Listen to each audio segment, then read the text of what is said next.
Hello and welcome to a new episode of the Game Informer Show. I'm your host, Ben Hansen, joined by Andrew Reiner. Hello. Ryan Shea. Hey. Pretty Hair. And Jeff Cork. Ma. How's it going, everybody? So good.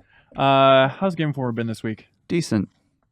Busy. Everybody's a little tired after Extra Life. That is the case, isn't it? Yeah. It's really holding over. Yeah, everyone's riding a good vibe wave, but everyone is just a little bit tired. Yeah. The studios are a little bit messy. There's still just a lot of things.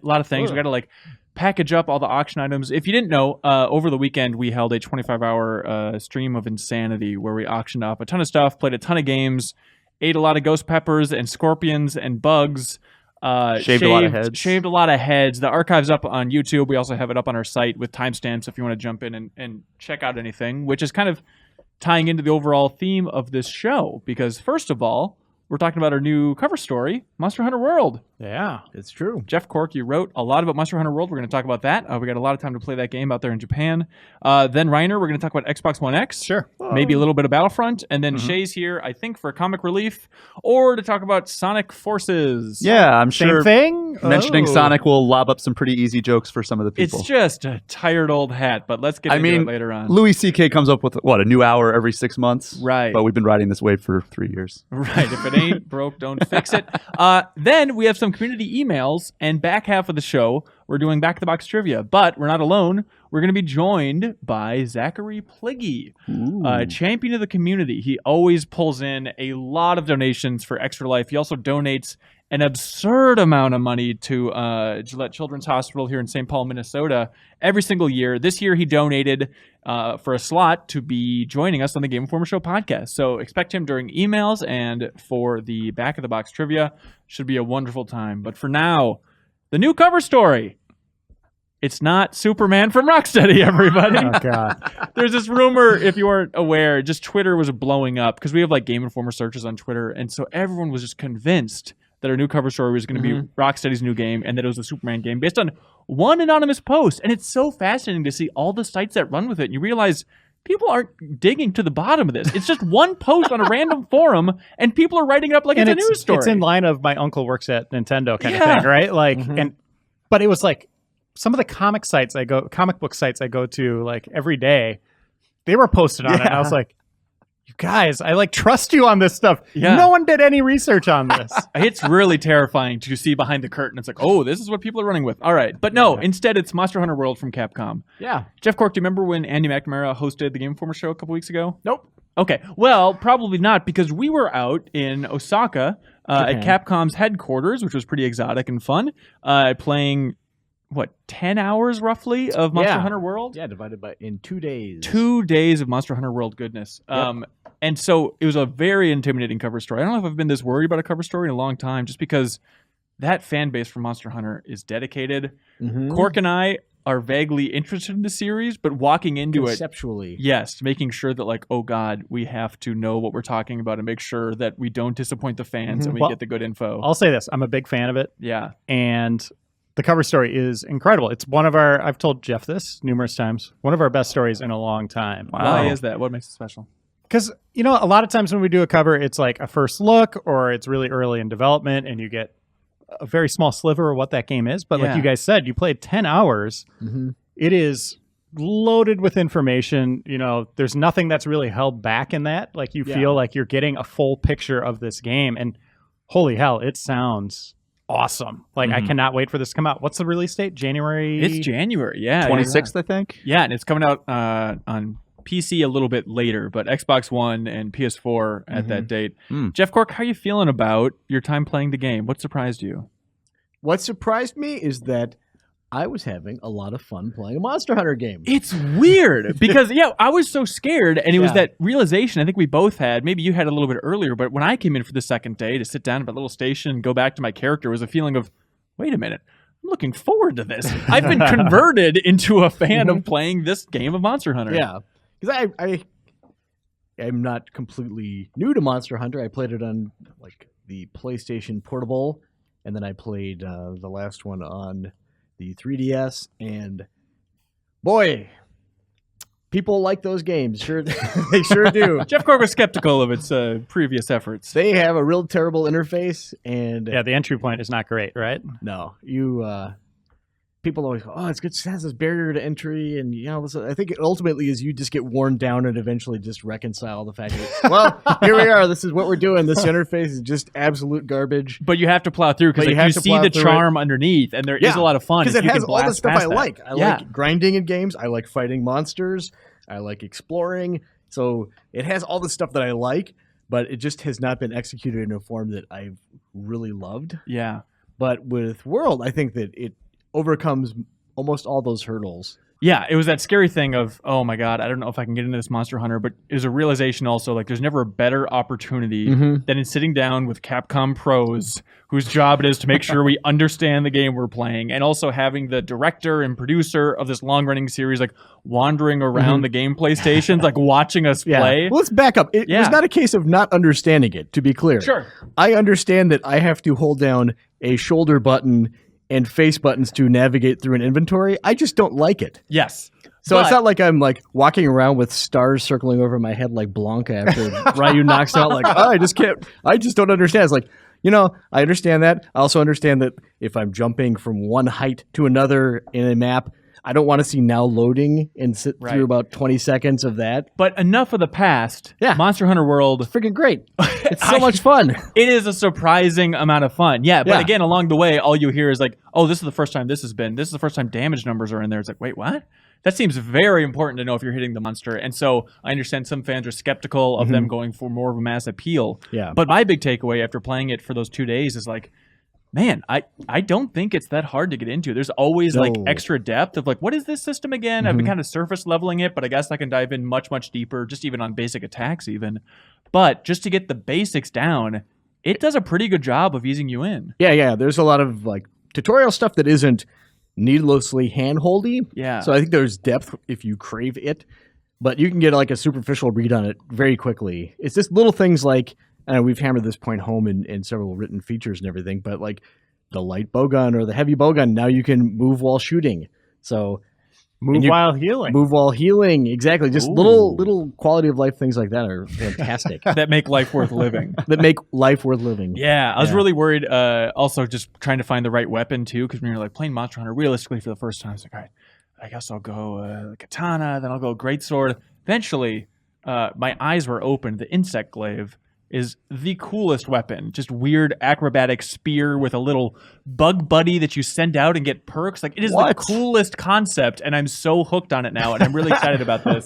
So also the takeaway after all that time playing is like, man, I think this is fun. I can totally see myself playing a lot of this. So much of it comes down to, can I convince a group of friends to play this with me? And I feel you like don't have to.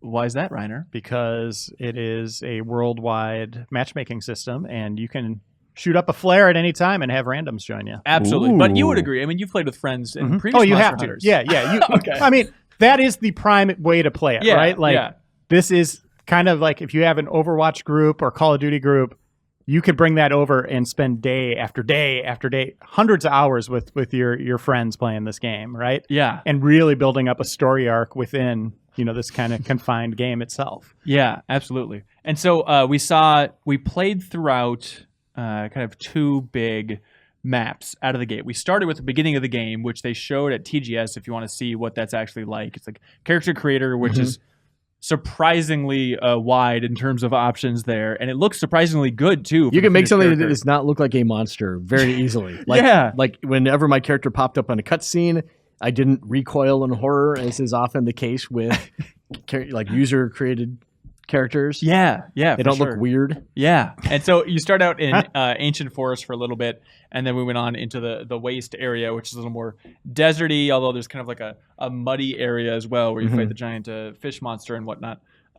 But then we also came back for a third day and saw the developers show off a little bit of the Coral Highlands, which they've kind of teased in trailers. They've shown a little bit at TGS as well, but kind of went into a deeper dive on the design of that place, which looks amazing. It's basically like a coral reef, except there's no water. You can just kind of run around it, and a bunch of crazy monsters in there, some of which we also got kind of like a deep dive on the design process of. We're going to be rolling that out through our month of coverage. What stood out about like interacting with the developers, Cork? What'd you learn about Monster Hunter's development? I don't know. Yeah. What you want from me here? They were all very nice. We talked about Monster Hunter. I mean, they put a lot of thought into things, so it's not just like, hey, let's make a freaky looking monster. Like they try to figure out where everyone fits within the ecosystem, which is kind of like the prevailing point they're driving home, is that this is because there aren't loads between the maps. They want to kind of create environments that make sense. They're really nerdy about the full ecosystem, where I think as an outsider, I think Cork and I were even joking ahead of time, like, it's just a bunch of dinosaurs. We get it, but it's like, oh no. Oh no, this is very specific. Yeah, they've been working with this stuff for a long time now. I know you're less interested in this than I am, but I feel like a narrative coming out of E3 was people being like, oh, Nintendo. Oh, they've abandoned the 3DS. What are they going to do?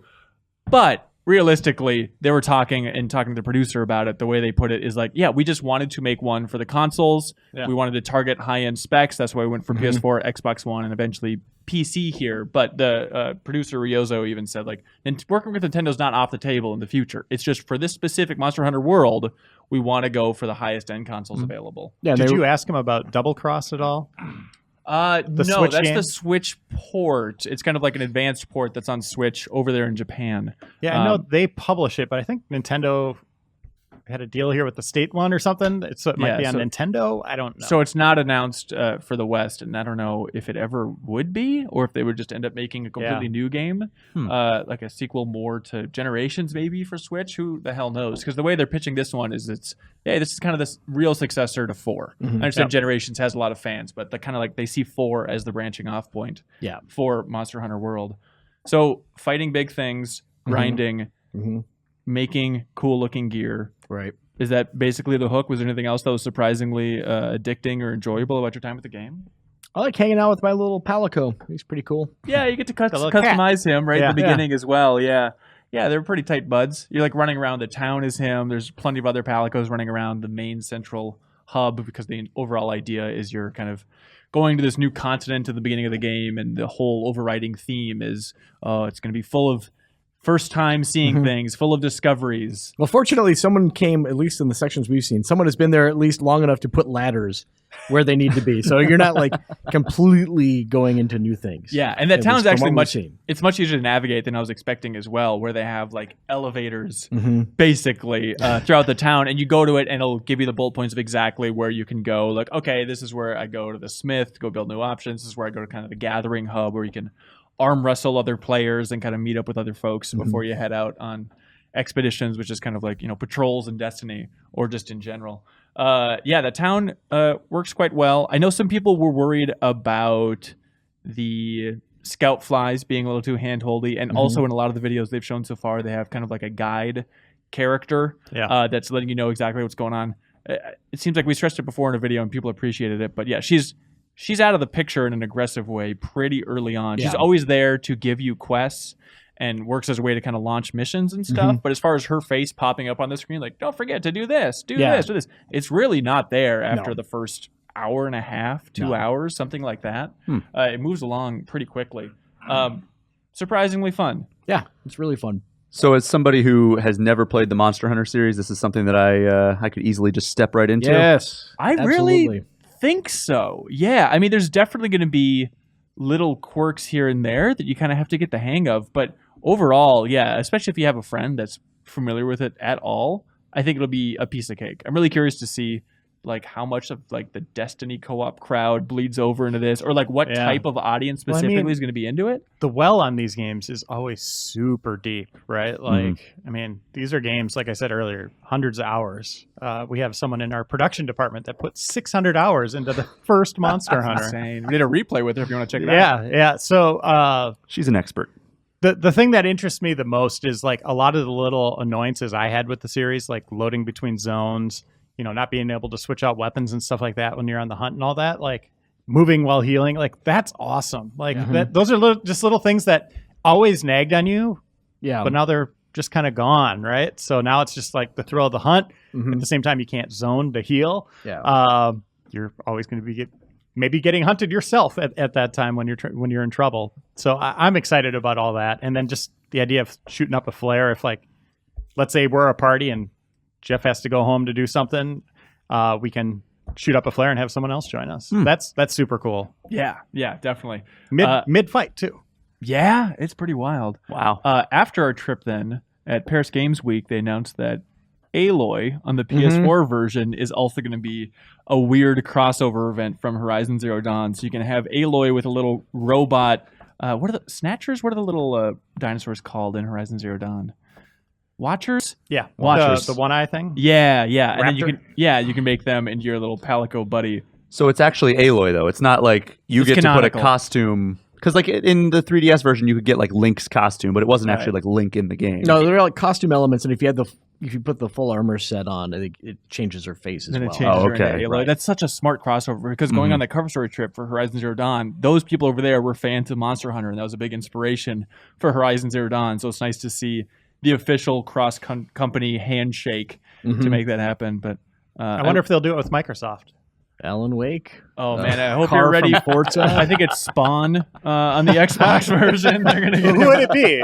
Maybe like Marcus Phoenix No with like some way. kind of chainsaw. I can see weapon? Marcus Phoenix. Master Chief. I mean, that's- Conan. Ooh, Recore protagonist. Oh man, Oh, they just got to let boy. that game go. They just got to let it go. Phil Oh, Harrison. Who knows? Lucky But from Super Lucky's Tale. yeah, we're gonna have a lot of content rolling out, a lot of videos, insight from developers and stuff, and that's gonna be at GameInformer.com/Monster Hunter throughout the month. Stay tuned for that, Jeff Cork. All right, I will. Wahoo! Speaking of Microsoft, Yeah. Reiner, you've been checking out the Xbox One X. Oh my gosh, Yeah, yes. it's been a lot of you wandering around the office, rubbing your head, going like, "I can't do it. It's Yeah. too hard." I that's all I did. I haven't checked it out yet. Why is this so hard to review, and how did you eventually review it? So console launches, they're tough because there's a lot of games to review, but it is like a fresh start, right? Like it is like you cut off the past, it's gone. You're now just looking at the launch lineup, right? That's Yeah. what you're basing your whole review on is the hardware and the games, the experiences that are there on day one. With these mid-generation consoles now, all the past comes along. And when I say all of the past, like as I'm reviewing this, I'm looking at the Xbox One lineup, right? Like all the games, Gears of War, back 3 years of games. Rise. I didn't check Son that of out. Rome? Oh boy. But, I'm looking at those games, and then all of a sudden I start seeing things like, hey, Fallout 3 is now ready. And I'm like, Fallout 3? What the hell? Yeah, so I got to go back to 360 to look at these games. And Do a you lot have of times, to? Are you just curious? Do you have to check out every one, or you just want to get like a wide swath? No, I of think things you to need. check out? Yeah, I think you need to have that wide swath of just here's what it does for this generation. Here's what it does for the earlier games. Here's what it does for new releases. Yeah. And again, like with a new console launch, it's pretty apparent what you're getting, right? Like it's like, oh, this is a new generation. Like it is a significant boost. As powerful as this game is, you are pulling along mostly the past, right? So these games already exist and they're just being enhanced for the new console. So you're kind of trying to compare, like looking like two pictures, like which one's different, like playing that game like Again and again and again. yeah, over and over and over. And they might be different in different ways. So it's not an across the board thing. Not every game is 60 frames. Not every game's 4K. There could be increased loading times, like some games might have uncapped frame rates, what happens to those, so it's a mess of testing and having multiple systems set up, stopwatches, for the load times. Oh man. Yeah, it was super tough. It was harder than I thought it was going to be. I walked in on you while you were testing it out. You had a PS4, what was it? A PS4, a PS4 Pro, Xbox One S, and an Xbox One yeah. X. And you're like, you had a stopwatch set up. You're testing load times, and you're like, Shay, come here. Can you please play the opening of Assassin's Creed Origins for me? I couldn't cannot do it again. I've done it 3 times already. I was testing like fast travel points then. So I had to get through the beginning of Assassin's Creed Origins 4 times. And I at that point I was just like, I just can't do it. It's too much, man. After all that testing, what's the conclusion? It is an awesome machine that is too focused on the past right now. And a lot of that has to just do with Microsoft really dropping the ball this year on first-party support, right? Yeah. Like the developer that makes this system, or the company that makes this system, you want them to let you give a good test drive. Like, show me what this thing's capable of out of the gate. Yes, launch lineups always get a lot of flack for maybe not having the best games, but you get an inclination of what that system's going to represent. Yeah. This one, it's just like 90% of the games I played were already released, right? Like more than that, 95, 96%. only some of the third parties were really like kind of like new, but again, they're cross-platform. So they are, again, just kind of throwing that patch on top of it. So Forza was like the one premier game that was like, okay, this maybe is the showpiece, but it looks great on there, 60 frames a second, 4K, native 4K. But that series has always looked great. Racing games today, mostly, you look at them and you're like, wow, that's stunning. Mm-hmm. Yeah. This is a little bit more stunning. But so there really wasn't that game that really stood out. That was like, I felt like I was really giving it a good test drive. Yeah. For the sake of argument, does anybody remember what PS4 Pro launched with? I don't think they had that game either, right? They had like patches for Uncharted 4. Well, there was Horizon Zero Dawn. But that was also just later. Yeah. Uncharted 4 was like the big thing that everybody was excited for. But that was still just like an update that it was already out. A few months old, yeah. Yeah. But that's the thing with these kind of mid-generation things. Yeah. And the thing with PS4 Pro is they had a decent amount of support at launch, but that's kind of really tapered off, right? You're not seeing a lot of experiences outside of first party that are really taking advantage of this thing. Xbox One X developers are super excited. Over 130 games, coming here soon or out now.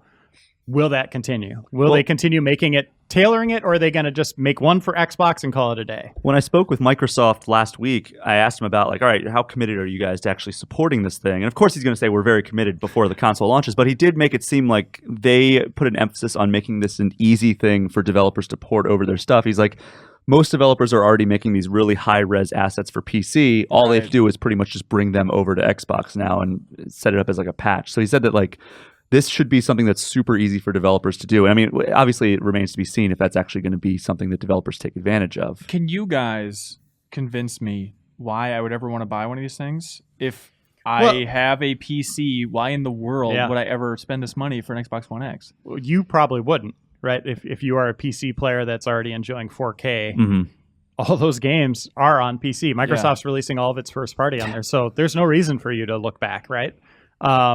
Whereas if you are just like a console player and you play games every day, increased load times, better frame rates. I mean, those are big things, right? Like I think that it does make games play better across the board. I had mine pre-ordered for like ever since they announced it and put it up for pre-order, and I actually canceled it in the few days leading up to it because I was like, I'm not seeing enough support right off the bat. But what did you want? I want I just got a 4K TV like 3 months ago, so I want something that I don't have any type of 4K device right now. So I want to be able to watch like 4K Blu-rays. I want to be able to play games in 4K and HDR. I mean, right now, the only thing that takes advantage of HDR is the PS4. So I that's all I've been able to really enjoy about my TV over my last TV. So I want a 4K machine. I'm just trying to decide if like this is the one that I should take the plunge on. So I'm in like a wait and see holding pattern where I'm going to see if there's going to be more support for this thing.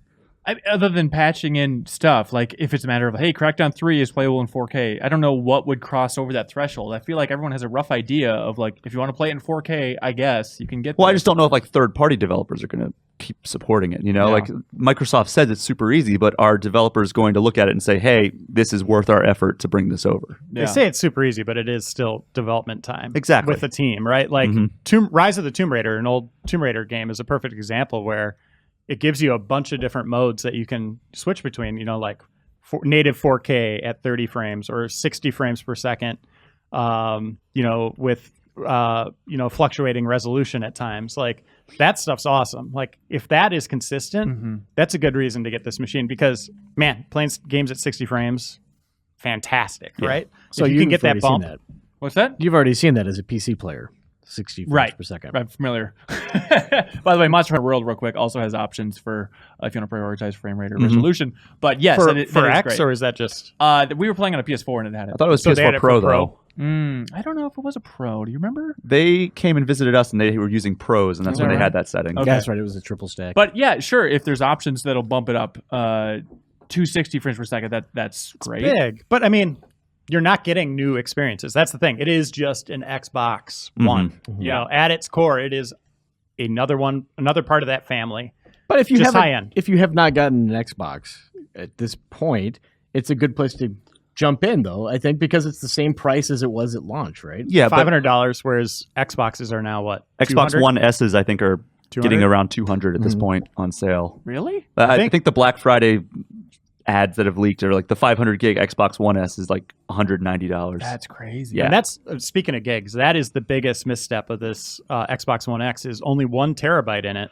Xbox One S, some models launched with 2 terabytes, which was like, okay, I know they want to keep the price down on this thing, but when your game sizes are 170 gigs for something like Quantum Break or 103 gigs for Halo 5, like it's like, wow. I mean, and I asked Microsoft about that as well, and they pretty much just said, the average consumer isn't going to have, 300 games in their library like we do because of like the industry. But if you have 12, you fill up the hard drive. I agree 100%.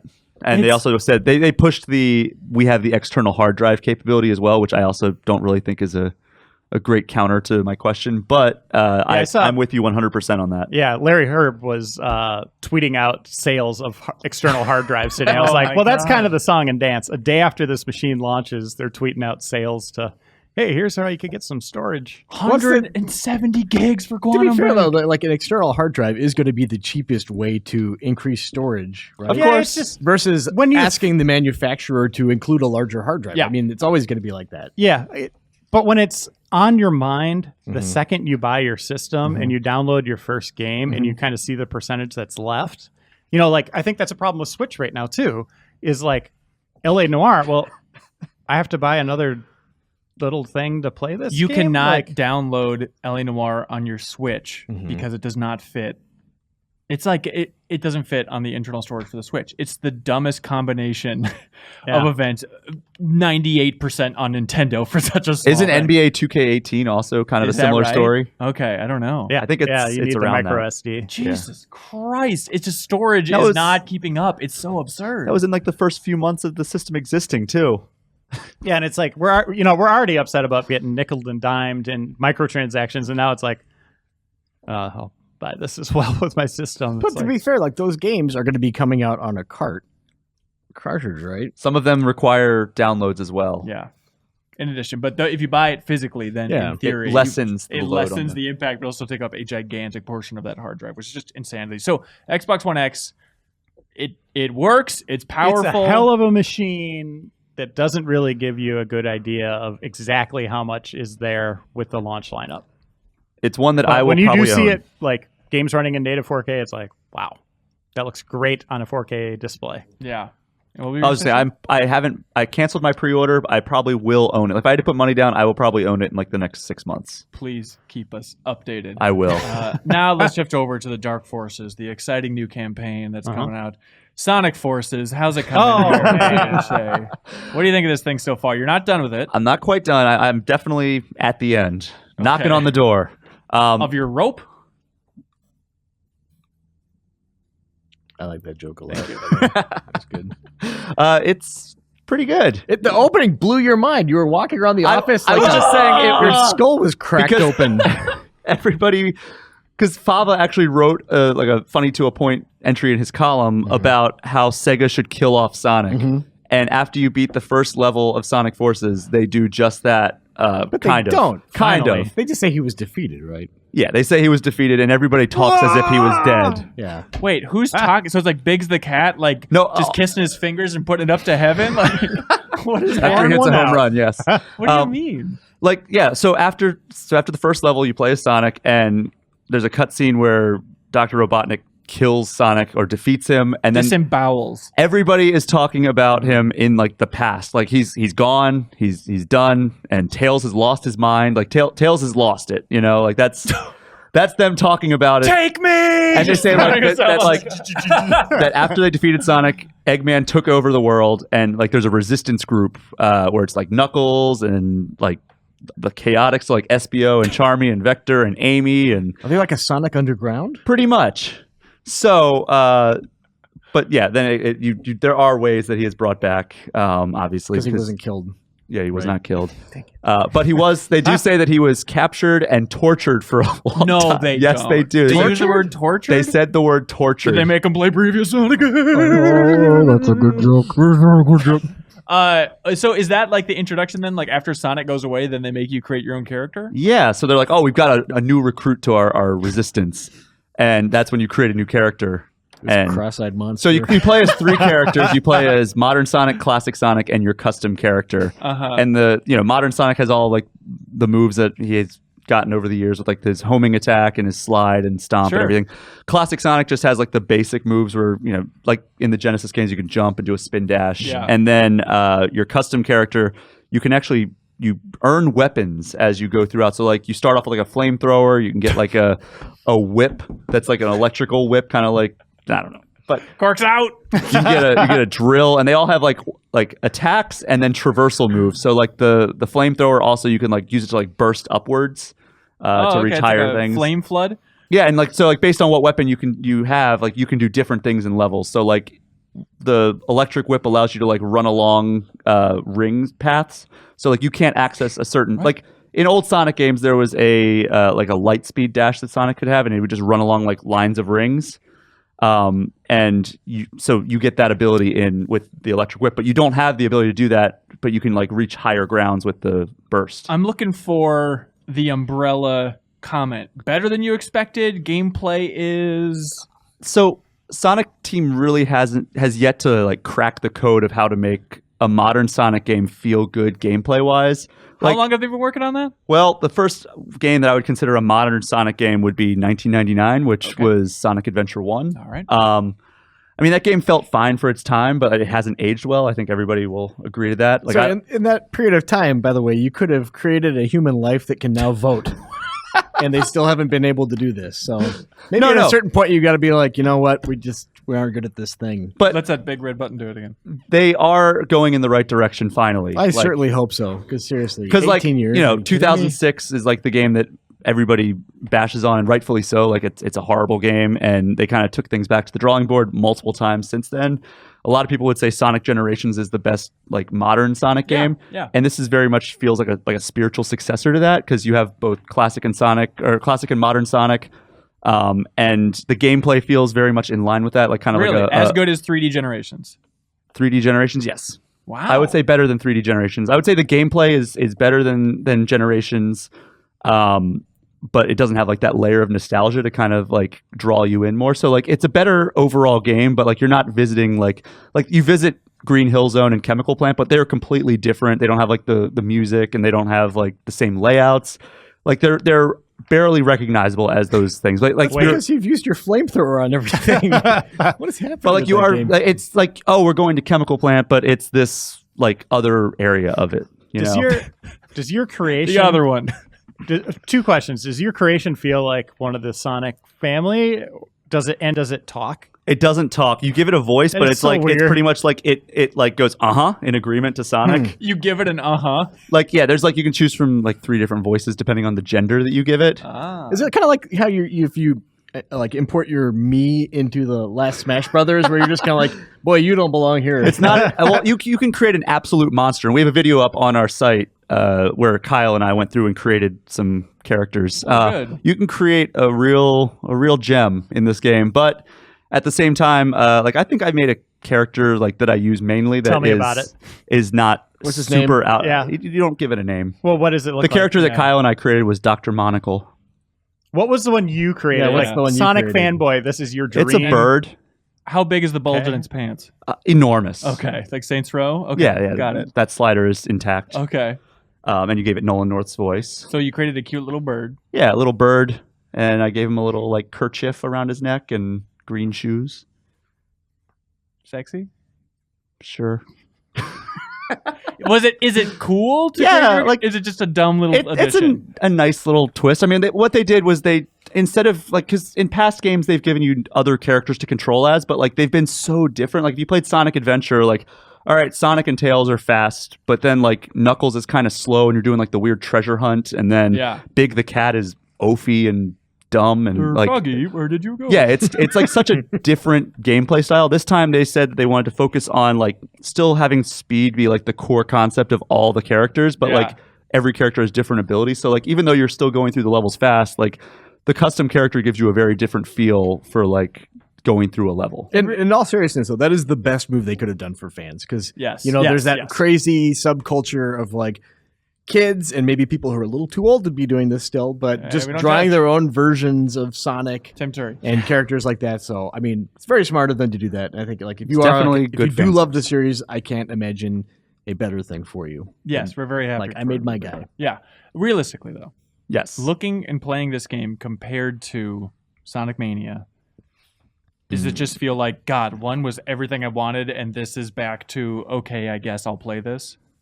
I mean, Sonic Mania is like a great example of going back to a series roots and really nailing it in most regards. You know, Sonic Forces is, it's attempting a different thing. It's trying to like, I consider those almost two different series at this point because it's like, I would consider Sonic Mania as almost like, the same series as Sonic 1, 2, 3, and Knuckles and Sonic CD and all those games. But like Sonic, it's just like modern and classic Sonic games are so different at this point. So it's not a bummer to play Forces knowing that it's Mania not, exists. but I will say that it does accentuate like one of my biggest critiques of Sonic Forces is that like when you're playing as classic Sonic and doing like a side-scrolling level, it doesn't feel nearly as good as Sonic Mania. That's so wild. And like the precision just doesn't feel right, the momentum doesn't feel right, and like go back and play Sonic Mania and it's just a substantially better side-scrolling game. So the review for Forces will be on the site sometime soon. Yeah, it's Check coming. it out. Fantastic. Speaking of momentum, we're losing it with Reiner, so we need you to talk about Star Wars and revive man. yourself. Hold on, let me Okay. mentally vaporize that Sonic talk. Just put No your brain disintegrations. back to tank. Yeah, here we go. We So are- Ren, yeah, just rip it out. Battlefront 2, you've played a little bit of it. We've just gotten access to it. I'm curious what you think of the campaign specifically so far. Yeah, so the game is available on EA Access right now for a 10-hour trial. In that 10 hours, you could play the first 3 chapters of the campaign. That doesn't mean it's 10 hours for those 3 chapters. It's like they cut you off after 3 chapters and then say, go play multiplayer. Sure. But I am really enjoying what I've played so far. Really? They do a great job of introducing Iden Versio, the main character in this, who's a part of Inferno Squad, a elite group of kind of commando characters with the Empire. So you are playing the Axis, which is very strange. Yeah. As Jeff pointed out in our video we posted on YouTube, anytime you see a stormtrooper, you kind of twitch like you want to shoot them, right? Yeah. But they're actually your guys, so... Are they already planting the seeds for her doubting the cause of the Empire? No. Good. Reiner is convinced that she's going to be true blue Empire all the way through. There's no better. way. There's no way they don't do the face turn. God, I hope they don't. That's mean, really a make or break for me with this story. There's one point where she's standing on the bridge with her father and the remnants of the Emperor, which is in a Sentinel droid, delivering his last mission, right? Just kind of a recording. Pre-recorded. Yes. Okay, so But it's not like the he does Emperor is- engage it. Like he knows where he is and stuff, right? Well, it's like the droid is aware, but he has a message that plays in the droid. Like there's 2 very different personalities, the droid and then the Emperor that comes on and then disappears. Weird. Okay. It's okay. very cool. That droid is awesome, by the way. Huh. But she's on the bridge and she like kind of grins and says she wants the rebellion to end. So I do not even see a sliver of her turning in this. But you know, it very much concept of seems it- like revenge is on her mind. Okay. But if they're starting the game with her saying, I want nothing more than the rebellion to end, and they want to put an arc on the character, Yeah. there's only one way to go. I hope they don't go I that hope way. they don't either. I hope she stays part of the Empire. And it is, again, it's very strange to play from that perspective. It doesn't really feel like it's different because the music, as I pointed out to Jeff, still feels very rah-rah good guy. Oh, funny. It's just you're shooting, the other guys this time. But it seems well produced. Does it seem like a Star Wars story? Beautifully shot. I'm playing it on Xbox One X. Solid 60 frames per second. All the environments look gorgeous. Scenario design so far, fantastic. A lot of variety too. Like the game starts with some stealth where you're playing as her droid, which is named Droid because the Empire does not care about their Like droids. that? Okay, yeah. All right. But you're doing some stealth with that, which is kind of fun. And then you switch to her, and it's very corridor-based shooting. Yeah. And then next environment, when you're down on Endor, really opens things up. So you could have enemies flanking you, long sight lines, sniping, vehicles like ATSTs, which is weird that the Rebels have ATSTs, but Wait, really? ignore that. They Yeah. hijacked one. Yeah, that Is one Chewie time. still driving it? No. Okay. Oh, man. We don't know. Oh. Well, he's dead because we saw it blow up. Oh, yeah, you're right. But that's great. And then the storytelling is done really well. But I think my favorite part so far is getting into a TIE fighter and flying around in space. I don't want to spoil one of the areas you go to. It is a very cool thing to see after watching Return of the Jedi. There's something they do. I have a guess. But it feels like Rogue Squadron, like straight up Really? Rogue Squadron. The sequences are pretty long. They have you flying quite a bit, taking out, doing dogfighting, going inside of kind of your canyon run kind of stuff. Yeah. And then also hopping out of the vehicle, going to do something, getting back in it. I like it. I think after it ended, the demo ended, or the trial for those 3 missions, I was like, oh man, I want to see where this goes. Yeah. I'm in. Supposedly you play as Luke, and there's some other characters that you play of just to In the kind of- campaign? Yeah, to flesh out the What? story Oh. is what I'm hearing. So And in theory, But those it's heroes canon, use- if you care about that kind of thing. this is canon. Yeah, This is new canon. yeah. And the game starts with Aiden in a rebel prison. If you read the book Inferno Squad, you'll learn how she got there. Being bad. Being a big old baddie. Cool. All right. It is, yeah, very impressive. But I haven't checked out multiplayer yet. That's next on my list of things to do. So Yeah. I have 9 hours, probably 8.5 hours left of my trial. Outside to of this play it. EA Access confusing nonsense, when can people buy it? Well, When's it actually for sale? it's going to get even more. more confusing. Oh, So no. EA Access is on Xbox and PC, right? Yeah. Like PlayStation wouldn't let that fly for Sure. whatever reason. Yeah. So you can play that now there for 10 hours. If you bought the deluxe edition of the game, you could play it 3 days early, which means you could start playing the full thing, not a trial, on November 14th. Okay. If you didn't get the deluxe edition, it releases for everyone on Xbox One, PlayStation 4, and PC on November 17. I hate this so much. What a weird world. But All definitely right. check it out if you have EA Access. I mean, download it, play it, do your 10-hour trial. Well worth your time. I think you're going to like it. Do a lot of people have EA Access? I've never just I don't know. anecdotally What is it, like talked to $5 someone. a month? I think so. Yeah. Talk to people that had that. Same with like PlayStation Now. I've never heard anybody Yeah. just conversationally that has either of those things. Hmm. Who knows? Let us know if you like EA Access. Write in, please, to podcast@gameformer.com. For now, do you guys want to get to emails and introduce our special guest for the episode? Sure. Yes. Let's do it.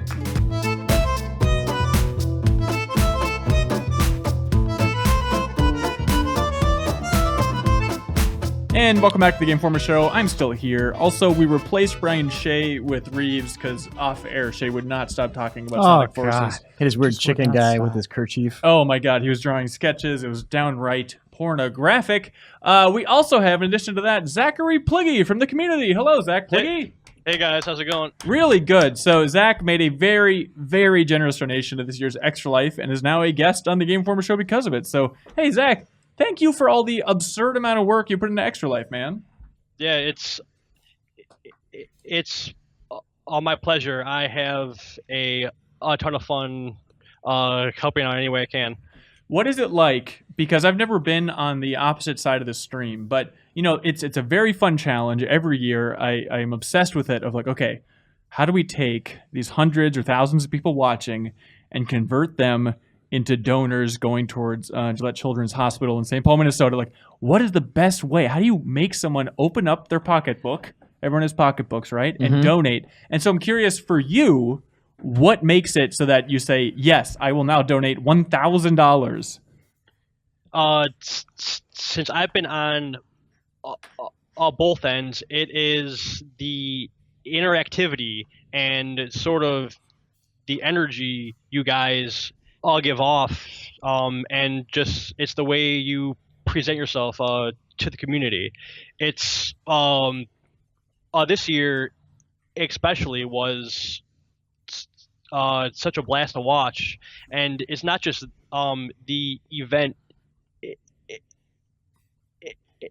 itself, but it's how you guys treat the community all year is one of the big reasons we are willing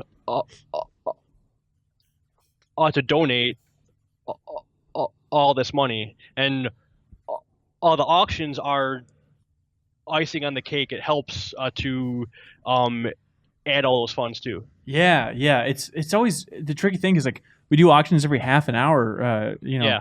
and for donating money to charity, and so it's that tough thing of like I don't know if people are going to get sick of the auctions, but I don't really see complaints. It seems like people are kind of into the drama and the horse race angle of it, especially Twitch versus YouTube every year. I mean, just seeing one item, just how high it will get is exciting. It's exhilarating, right? Like you're just like, whoa, that just hit $1,000. Where's this going to go? Yeah, you just have no idea what each item is going to go for. And sometimes even if it's in the same item, it's still all over the place. It's really a thrill. So I had a revelation this year when I can't remember what the item was, but we started the bidding off at like $500 and it was like way too high and nobody wanted to bid on it. And then we lowered the donation or the bid to $200, and all of a sudden everybody was bidding on it. It went way past our initial like bid of $500. Yeah. Like, well, you would have paid that much, but you just wanted to like have the drama of the auction and like getting a deal. Yeah, and it's funny because like there's some situations too where like you try and explain to people like, hey, if you want to lock down this item, just leapfrog everybody, go like $100 over, and then everyone will be too scared. Otherwise, it's like a frog in boiling water. Like it's eventually that bidding war is going to get past it, and you could just cut it off right now. But I understand it's a scary thing to bid on these items. But we have some emails, Zach, specifically about Extra Life. Real quick, David Blessman writes in from Oklahoma City and says it was his first year watching it, and wow, did he get into it. He says, you guys and gals are fun to watch on Twitch with a great community. I'm currently deployed overseas, and watching this gave me a great laugh for several hours. It even led to me donating and winning one of the bundles. Awesome. Also, he says, P.S. Reeves looks great for the kids. Still, right now, I assume. If you're just listening to the audio version, the highlight of the stream for me was we gave Ben Reeves, thanks to a generous donor donating $2,000, we gave him the Krusty the Clown haircut, which looked, I mean, with all respect, Reeves, very stupid. Why didn't you keep it?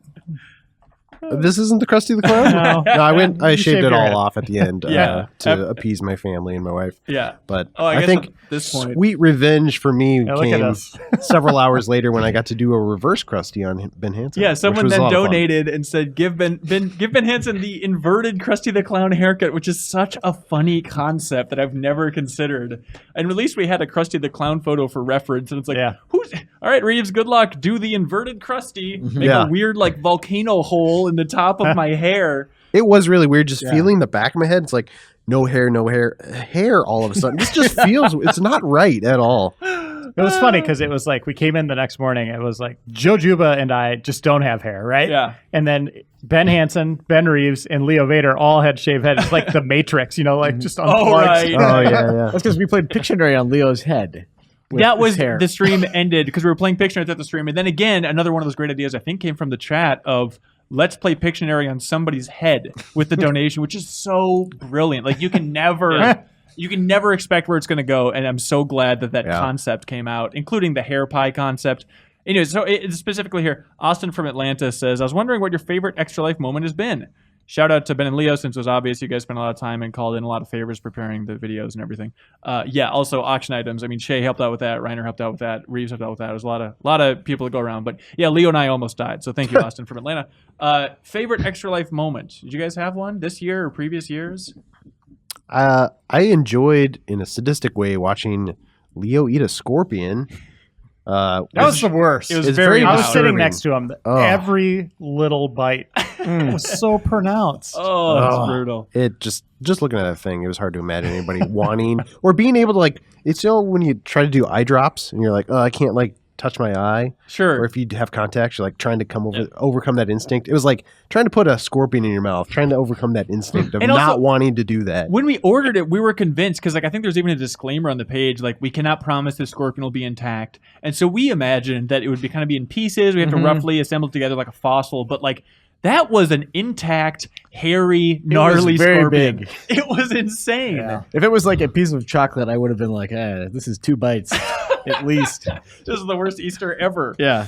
My favorite had to be when that hair pie was finally donated for them, because we were chanting hair pie for so long, and then when the money came through and we were able to give Ben Reeves the Krusty the Clown haircut, take the remaining parts of his hair, or take the hair that we trimmed off, put it and mix it into a pudding whipped cream pie, and then chuck a hair pie into Joe Juba's mouth. Face Hitting his mouth, though. Nothing better than that. You can't top a hair pie. Yeah. Good God. Talking to Joe later, and he was like, "I think I did that to myself. I think I came up at some point in the stream and I just said, went like, through and made the timestamps on the YouTube version so you can jump to anything. And in that, I totally found the moment where I said, let's donate to shave Ben Reeves' head, and then we don't have to throw a pie in his face. We can donate, and you can set a pie on top of his head, and he'll wear it like a hat. And then Joe said, or you can donate and have the money put into a pie. And so like, he was hoisted on his own. fool. Anyways, Barbara Joe says, hey, GI Crew, congrats on another successful Extra Life stream. The bidding war between Pligge and Edgar Vasquez for the Cuphead Xbox was intense, but my favorite part was the hair pie. You guys do amazing work every year. Thank you.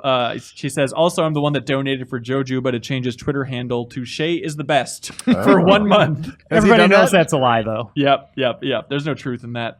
The bidding war, Zach Pligge, between yourself and Edgar Vasquez for a custom Cuphead Xbox One S that was sent by Microsoft. Again, just for a frame of reference, we also had a Skyrim custom Xbox One S signed by Todd Howard, one of 20 ever made. It raised $500. I thought that was 600. I thought. I don't think I checked it again. It is. I don't Okay, think it hit 500? 600. That seems super low. And then a Cuphead one, not signed but awesome looking, got to $1,350. Zach Pligge, what was it like being there, watching and bidding on that beast? I was not expecting it to go that high, which is the reason I started it at 600, and then it kept on rising up. I'm kicking myself in the butt because I should have went 14 or 15, but because that was supposed to be a gift for one of the kids here at the Children's Hospital. He's a Cuphead fan, so I was hoping to win that, but I'm going to find a way to work with the developers to see if I could work out something to still to try to work on a gift for him because he's a huge fan of that game. So. Yeah, that game's fan base was really surprising throughout the entire stream. It was really wild. Because I think that went for more than the art we had, right? Oh, yeah. We had like signed pieces of art, which I thought would have. One of those went for over 700, which is pretty crazy. But I mean, that console, that was a cool looking thing. Really Yellow, cool. bright, the art on it. Yeah. I mean, that's one of the best customs I've seen. Absolutely. Jacob from Durham, North Carolina says, hey, y'all. I loved watching your 24-hour stream, 25 hours actually, Jacob. I was impressed how well everyone did, staying alert and cheerful over the whole thing. I work a service job and know it's hard to stay on for such a long time. What was going on behind in the background to contribute to such good moods? Lots of food breaks, micro naps, boiling rage. You hid while on camera. Adrenaline. Yelling at each other. I think it was adrenaline. It's 100% adrenaline. Like Joe Juba was even talking about that. Like when you're just walking around the office out of the studio, you feel yourself getting tired. But when you're in here and the community's excited and you're auctioning off these incredible things from the game industry, adrenaline is a hell of a drug, is the conclusion. Things move at just such a crazy fast clip during that stream too, because you're like, 6 hours would pass and it felt like 2. You know, it was one of those things where the sun was starting to set and I looked out and I'm like, wait, the sun's setting? Like, it just didn't make sense. I'm like, how could it possibly be night already? Yeah. The only time it was brutal was the daylight savings time when the clock rolled back, because I was looking at the clock in the office and when I realized it was wrong and we still had another hour extra, I was like, oh God, okay, let's go. We can do it. The one thing I'll say is watch JV toward the end, because every once in a while you'll see like flashes of where am I? What is going on? Like he was starting to lose it at the end. He disappeared for like 5 hours and took a nap on the couch, I think. So What? Then he was has more to go- alert than everybody Come else. on. Yeah, he's a coward. He's a coward, no doubt about it. Jason from New Jersey says, hey guys, I wanted to thank you for a great stream. Hello. I'm the dude who won the Breaking Benjamin signed guitar. That was a one out of left field, but that was fantastic. Thanks to those guys for contributing that. He also said it was out of left field. Question, how the hell do you top that for next year? Well, that guitar came in late. Yes. So Aaron from Breaking Benjamin hit me up on Xbox One, wrote me a comment saying he's a fan of Replay, and then we stayed in touch. And when his band came in town, I was just going to give him a tour of the office. And as he came in for the tour, he brought that guitar in, and it was the night before Extra Life. And I was like, well, we can auction this off. He's like, yeah, you should do an auction. So we had him record that video. And that was just like, seriously, an item that was added in the 11th hour to that thing. Yeah, that's pretty wild. So you never know. Like next year, who knows what we'll have? Like, Yeah. or what will come in last second. Yeah, as far as how to top it, I was convinced we wouldn't top 2016. I was so scared that like throughout the entire stream, the chat was going to be like, 2016 was better. And I didn't see that much. Like by the end of it, I felt really, really good about where we landed in terms of just enthusiasm and fun and just wacky stuff. But man, I would love to get a dunk take next year. I know that it's really complicated to shoot and get in here, but something in that vein. Do you know how much water weighs, by the way? I actually quite haven't looked heavy. into. Is it heavy? Yeah. Okay. So this is our entire building. So here's one thing I'll point out for the viewers that don't know this. Yeah. When you get a pie thrown in your face like me, Yeah. no towels. No towels on hand. To make it better from our perspective, one towel. That towel would be so grody, although Well, edible by how the end about- of the stream. Numerous towels then. All right, maybe. We It also had one. What was it? Parka or what are they called? Poncho? Poncho. There you go.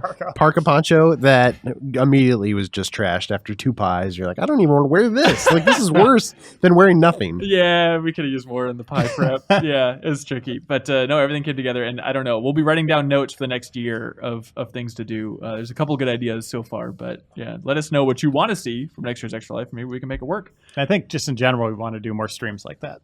Like everybody's just got to itching to do more stuff. Every Long- day.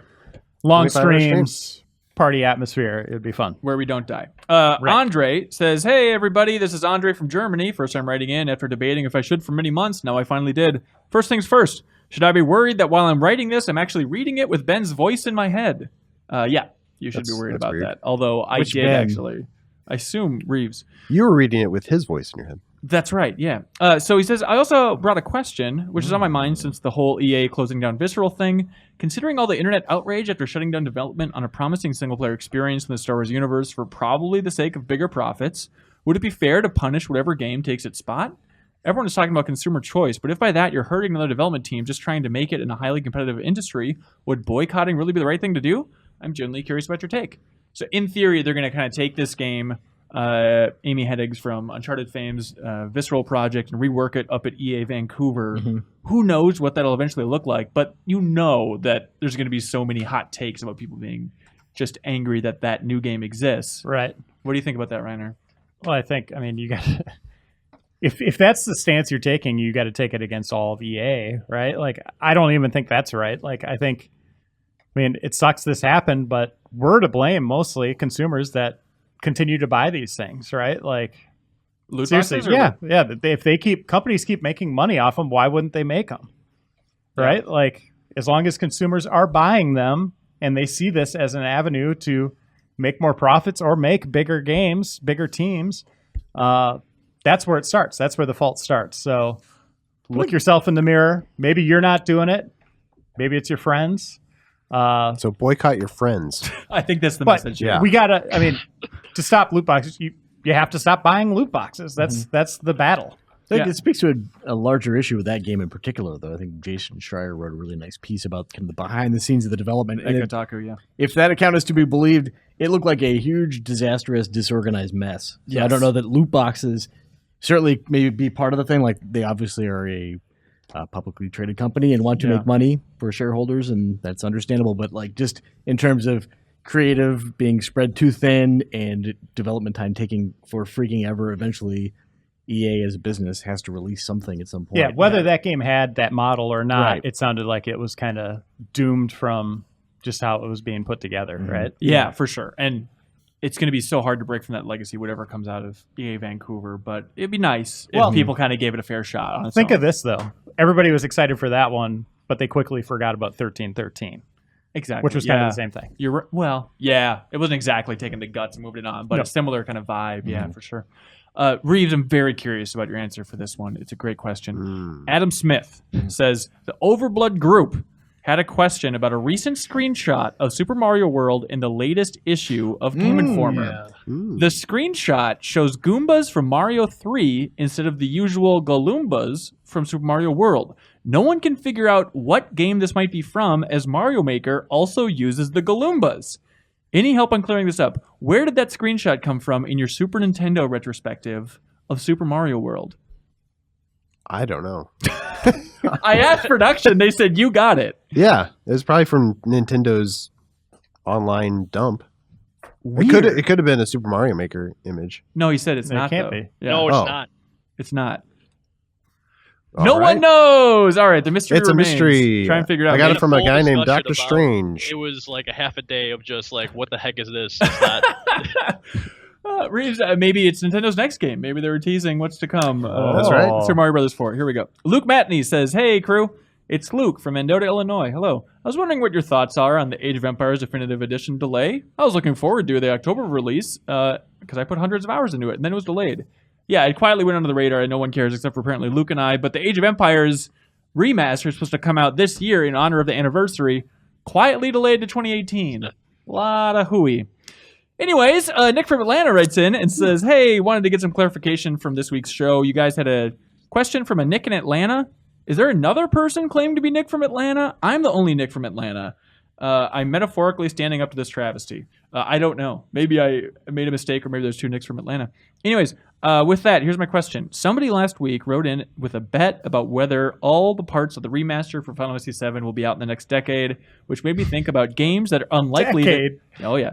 Unlikely to think games that are unlikely to come out soon. BioWare's Anthem and Square Enix's Kingdom Hearts 3 are currently projected to have a 2018 release date. Which do you think will come out first? Anthem. Anthem. Probably Anthem. Do you think Anthem hits 2018? I bet they'll both get delayed though. You know, with Casey going over there, I don't know. There was the Casey shakeup. Hudson, Mass Effect director.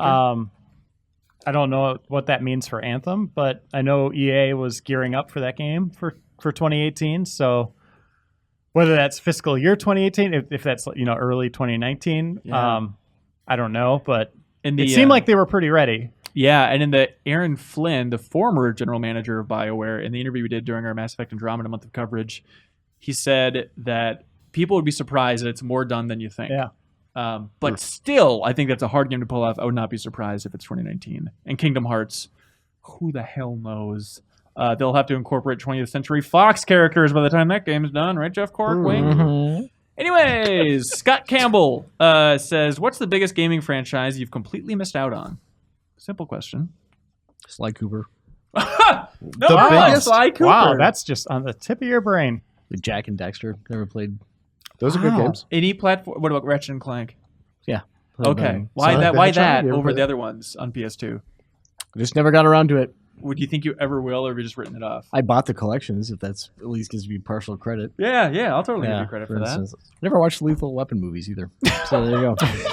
Oh, Well, God. it's basically a lot like Jack and Daxter. So Okay, you kind of that's get right. the idea. It's a buddy cop dynamic. Yeah. Fantastic. I'm going to say some of those big PC competitive games like Counter-Strike and Mm. like Dota. Like I've played them, but it's just like I don't really fully understand why they are this huge draw, right? It's weird to call Dota a series, but yeah, Dota.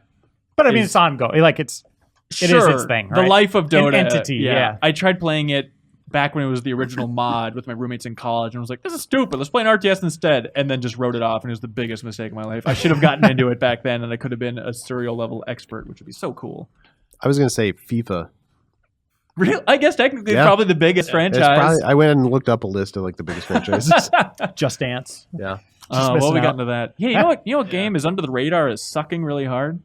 Is that Just Dance Michael Jackson game. The Michael Jackson experience? The Michael Jackson experience. That should have been so cool, and it is just the cheapest turd. Maybe that's a good extra life segment next year, is playing that one. Cheap Yeah. turds. Cheap turds. God. Pligge, He's also in Space Channel #5 probably a better or 9. experience. One of Yeah. those. He's And also, ready to rumble. I think he did the mocap for Sonic 3, if I'm remembering my history correctly. Yeah, that's right. Pligge, is there a big series that you've completely missed out on?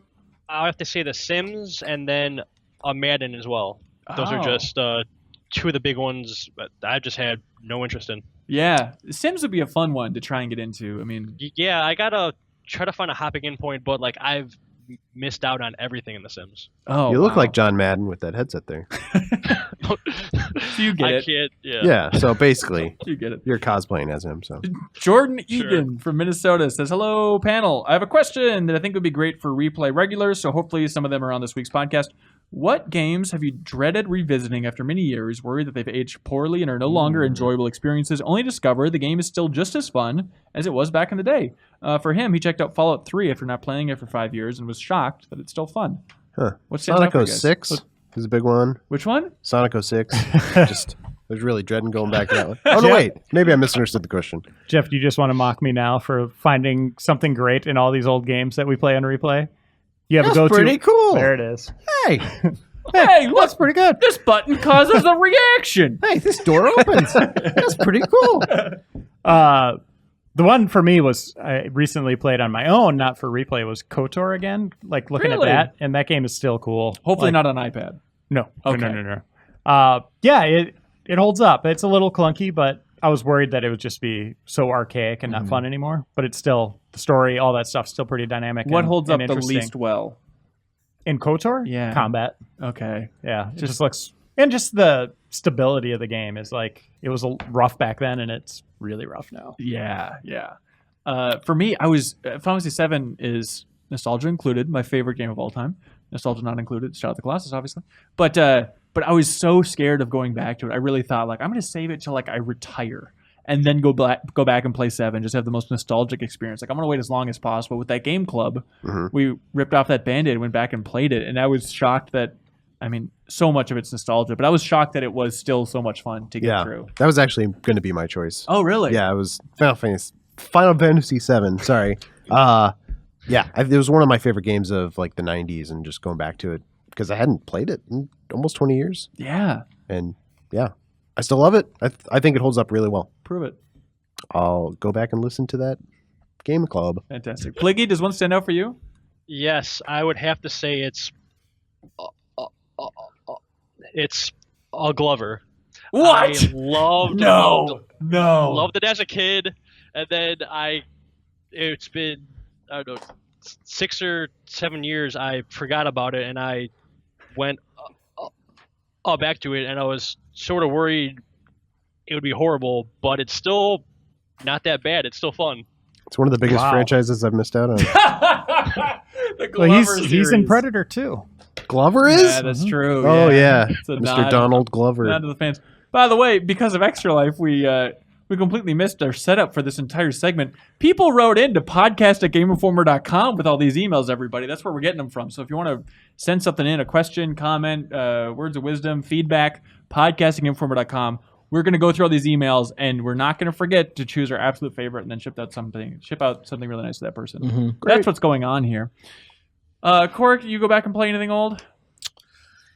Played a little game called Chibi Robo not long ago, and still holds up really nicely. Here we go. Cut the mic. All right, Kyle from Athens, Georgia says, "Dear GI crew, first time writing in. I've been listening to the podcast since Helgeson used different songs for the bumpers." It's a very funny way to put a metric in there. It's easy to bag on the internet for freaking out too much. Yes, it is. But it's not always wrong. My question is, when was a time you agreed with the people losing their minds? For me, it was Mass Effect 3's ending. I thought it felt thematically disconnected and unsatisfying for people invested in their choices. When is the internet freaking out correct? It's hard because like the internet always freaks out to an extreme that it's hard to match, and Yeah. I always feel like your guys are going way too far with this. If you're interested, check out the YouTube comments for our discussion with the Last of Us trailer from last week. It's, Or any video we post online. oh yeah. Yeah.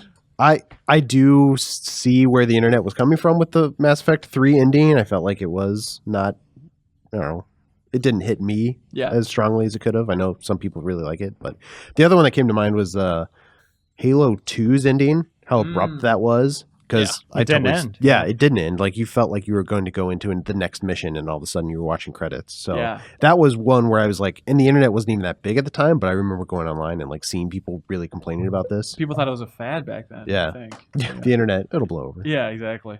That's an interesting one. Microtransactions right now, it's kind of the Wild West and how they're integrated into games, and like sometimes it's just like, man, you cannot make progress in a game unless you really, especially in mobile space, right? Like unless you open your pocketbook or wait for like something to expire to be able to play it again. Yeah. Like that's just awful. That's not how games should be. Yeah. I think people were upset about it. I still don't think enough, but just kind of like BS exclusivity promises. Nintendo, we've talked about it a lot on this podcast. some really misleading garbage. Just think that's the most anti-consumer BS, and people should be more outraged. Some of it's not even misleading. Some of it was just like flat out wrong. Yes, though, right? exactly, It's yeah. like almost feels like they got their wires crossed or they're blatantly like lying for Yes, some reason. And it's exactly. like I want to know who made the decision and how that happened. Yeah. I called up Charles Martinet. I think it was Oh, him. Yeah, perfect. yeah. He's some damning admissions. It's a me, Charles. Pligge, what do you feel the internet for when they're angry? I would say the recent use of all loot boxes, Yeah. I have to lean towards the internet on how they have become such an issue in certain games. I don't like how they seem necessary, because like I like the whole the cosmetics and loot boxes, Sure. but now it's sort of changing to here's an in-game item to help you out. It sort of is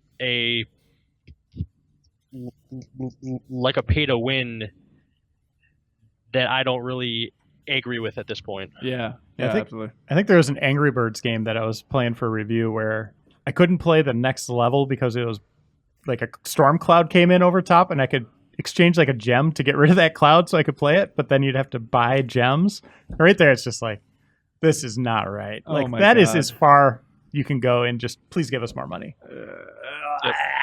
Josh in Highland, Indiana has a very simple question, but a lovely one. Says, hey, crew, I have a question about your guys' home gaming setups. With my living room TV only having 3 HDMI ports, one for Chromecast, one for gaming PC, one for Xbox One, needed an extra input for my Switch. Instead of buying a nice HDMI switcher or anything like that, I just plug my Switch into the TV input of my Xbox. Little latency, but otherwise it works. How does your setup look? Any creative solutions? Any high-end HDMI matrices? Love the show. Thank you. I got like a 3-way splitter for old systems, which works pretty well, except I had the Super Nintendo Classic plugged into it, and it was really weird. Whenever I would boot up only Donkey Kong Country, it would cut out the HDMI signal. And so I don't know if it just changed the resolution in Donkey Kong Country compared to other things, and that killed it, but overall HDMI splitters and like 3-way inputs, they're a little bit flaky, but you got to do it at a certain point if you have all these consoles. Because like, how many consoles do you have plugged in, Quirk? I think like 5 or 6 at a time, and then my PC kind of. But so I've got like auto switchers though for HDMI. So like if I have the Wii U or the PC, they can't be on at the same time. Yeah. Because those are on the same input, but whichever one it'll automatically switch over on my receiver. Yeah. And I used to be with PS4 and PS3 and then Xbox 360 and Xbox One, but I've since removed the PS3 and Xbox 360 from the main TV What are you setup. doing? How are you playing all your old PS1 games? Oh boy. Oh Use a boy, Vita. indeed. I don't. I still play a fair amount of PS1 games because I play with my friend Ronnie, going back and playing old games. So it sucks because like I can't package up my PS3. I need to have that sitting around all the time still, and so it's tough to manage all that It's input. just man. Ronnie problems. Yeah, no kidding. It's probably shameful, but I still have my like Wii set up hooked into my TV, and I have to like swap that out with my Switch anytime I use it, or Wait, go your back Wii and forth. U? My Wii U, yeah. Okay.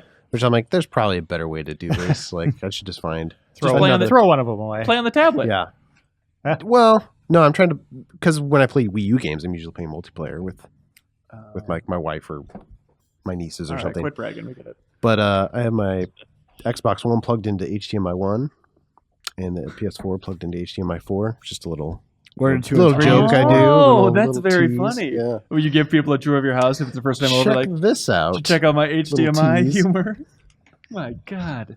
Let's see. Hello, GI folks, says Rusty Lewis from Columbus, Ohio. Wanted to mix things up a bit and ask something outside of video games. That happens every once in a while on this show. I'm fairly certain there are some avid Disney fans in the office. I, too, am a pretty big Disney fan, having gone on Disney World for my honeymoon just 3 months ago. Congratulations. With all that said, what are your thoughts on the recent upcoming live-action Disney movies? What are some of your favorites and least favorites? And lastly, with The Lion King finally being revealed with the cast, what do you think about it? James Earl Jones back as Mufasa? Can't wait for it. I think it's funny and incorrect to technically call The Lion King a live action remake. Yeah, because they're not wearing like the costumes on like they did on Broadway, right? Yeah. No, it was silly. Like even Jungle Book, calling that the live action remake, it's great. I love that live action reboot. That's my favorite that they've It's done so good. so There far. was one live action person in there. It was just Mowgli. And now with Lion King, there's no human beings. And so you can't call it a live action Yeah, remake. they're more It's just, CG movies. it's right? just a better animated, well, I don't know about better, but more detailed 3D animation. The thing I liked what they were doing initially was like, what was it, Maleficent? Yeah. It was like kind of a side story to the story you knew, right? Like Right. getting more context into that world that they created, Disney created, Yeah. from their interpretation of the story. But now it seems like with like Beauty and the Beast, Jungle Book, Lion King, they're just kind of retelling that exact same story. I wish they would kind of go back to Maleficent and giving you more of a focus on a side character or something like that. Yeah, for sure. And then, they add new wrinkles with Beauty and the Beast. It's like they changed a couple things here and there. They have this joke that I cannot wrap my mind around at the end of the live action Beauty and the Beast, if I may spoil one joke, where they're dancing after the Beast is turned back into a human being. And then Belle's like, ooh, do you ever think about growing a beard? And then Beast goes, roar, and like roars as a human. Like makes the full Beast roar again, like as a joke. But it's like, wait, he still has the ability to roar like a beast after he's a human? This should be alarming. The witch needs to come back and explain why his voice box has not changed in that one aspect. What does that have to do with him growing a beard? I think it was just like a rawr. Like Is that her microtone. saying, I like you Oh. better as the Beast? I think that's what they're implying, yeah. Also weird, I watched the Guy Ritchie King Arthur movie on a plane recently. I heard that was better than you think. I don't know if I'd agree with that. It's something. There's some like Okay. cool monster effects I think and it's pretty stuff. bad. Yeah, did you see it? No. Oh, okay. I just think it would be bad. Yeah, no, that's correct. But the weird part is Guy Ritchie is doing the live action Aladdin, which that's my favorite That's Disney coming movie. too. Yeah, and I'm Wow. very excited what it's going to look like. But the weird part is the King Arthur movie that Guy Ritchie just directed. That Guy movie- Richard? Guy Richard. That Little Richard, King George just directed. It starts with King Arthur being like an orphan, like stealing to survive on the streets, and it ends with a big fight against a giant snake in a room, which is like Huh. exactly how the live action Aladdin's going to go There's in also theory. his pitch. Yeah. Here's my resume. Incidentally, Yeah, I've already made that movie. Let me do it again. To answer the question, I feel like I could do without these live action versions, honestly. yeah. I Yeah. don't need them. It's a little bit like that loot box argument, though. They just keep making bank at the box office. Yeah. Absolutely. So therefore, Tim Burton gets to make Dumbo. Okay. Ooh, Sleepy Hollow. Remember that? Oh boy. That was a real turd. Oh, jeez. Keep sleeping. Anyways, Blake Steele from Sartell, Minnesota, God's Country, says, at this point, we've become fairly acquainted with various editors, their personalities, and the various relationships and rivalries that have developed between them. I don't know about rivalries. Shut up. What's Okay, the biggest one? I think it's you versus Dan Tech. That's Anyways, right. I, however, am wondering about those unsung GI heroes, those who never step in front of a camera or microphone that need more attention. Number one, Margaret in production with a bullet. Well, no, I would say Curtis Fung as well. Okay. All right. So Curtis is an old timer. We wanted to get him on the History of Game Informer podcast. He did not want to be on. Oh, really? Yeah. That's too bad. How long has he been here? He's got to be up there like 20 years now. Yeah. It has to be. But he will make programs for us. Like we need something that organizes something. He will build something for us. That's crazy town. Programs, never stop smiling, is just nice, Singing. quiet, good as a... Well, he maybe sings a little bit too much, but absolutely. Yeah, it's great. Nicest dude. Yeah, that's a great contender. It's so tough because I don't know what we do. Walk around with a camera and shove it in people's faces who don't want to be filmed and say, hey, this is an important person Look, with Game you're Informer. on. Yeah. Yeah. There's a lot of people all over this office that'd be fun to get more on cameras and stuff. But Evan says, hey, crew, I loved Metal Gear Solid 5 when it came out, but I've never actually played any of the other ones. It's a glaring omission from my library, and I've always meant to play them. I just don't know where to start. 3. What's the 3. best order to play them, and which version should I play? Do I play chronological, sequential? I think because you're going to have the most enthusiasm when you're just getting in there, start with Metal Gear Solid 1. Yeah. Don't try and do some chronological. It's not No. necessary. No. It won't make any sense either. It'll make as much sense as it made to everybody else who played Well, them I when do- they came out. Exactly. Well, I mean, I think starting with 3, I think would be fine. It wouldn't be confusing. No, I think there's like some like references and stuff to the previous two that you wouldn't necessarily get as much. Right, but, like the Raiden character and stuff like yeah, that. I don't think you're totally missing out. But I mean, this shows my bias. But yeah, I would just start a solid 1. Yeah. I And think just go in order if you I want think it's still to. a good game. I know it's fairly dated. Some people bag on it, but I think it's a really good game. I think the gameplay holds up better than 3, but that's an argument that we just had in the office not too long ago. So yeah, just start in the very natural order, and then go ahead and watch the movie version of Peace Walker if you want to be freaky. David from New York says, hey, my question is, if you could have another Nintendo crossover title outside of Smash Brothers, what kind of game would it be? Would you want them to go all in on something like Mario Kart, or make an X-Men Legends Skylanders type game where you use amiibos? Maybe even a strategy game? What would you like to see? What I'd like to see, so they mentioned strategy game, and I know Mario Rabbids just came out, but if you were going to go a Smash Brothers version of that and just pull in more characters, like I think that could be like crazy fun. Oh, and you're like recruiting them like an XCOM game with Yeah. all the Smash Have characters? Link, have like all the characters, make it a crazy strategy game. Oh my god, I that think would it'd be be fun. And do you think that's where they would go? Yeah, maybe. Like that's where I would go with it. So call me up, Nintendo. Yeah, if they want to make a sequel to Mario Rabbids, it seemed to have sold well. That'd be such a fun angle. It's already a mashup game, like you're Yeah. mashing up Rabbids and Mario. They have a time travel machine or whatever the hell their washing machine is to like go and pull more people in. Right. That'd be really fun. Get like Olimar in there. Can you pull the rabbits out? Yep. Say, you guys set this one out. We're done. We get it. You can keep your name on it for the lore, but Yeah. you're going to be gone in the first 5 minutes. We're just using your technology, but we don't actually need you. Get the But- Brutals Yeah, from we've got Mario. the Brutals in there Just now. replace them. We got it covered. I don't know. Pliggy, anything stand out to you? What type of game do you want to see? I would say like a Marvel Ultimate Alliance type of game with the Nintendo characters. Just get all of them in there? Yeah. That would be kind of fun. So just even Diablo. I mean, just something in kind of that dungeon something in crawly. that sort, yeah. So this is Bank building off of that idea, or like a MOBA Okay. competitive game, but it doesn't come with any characters. It's free to play.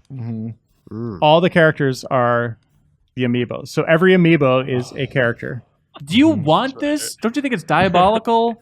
Well, I mean, you're already buying these things, right?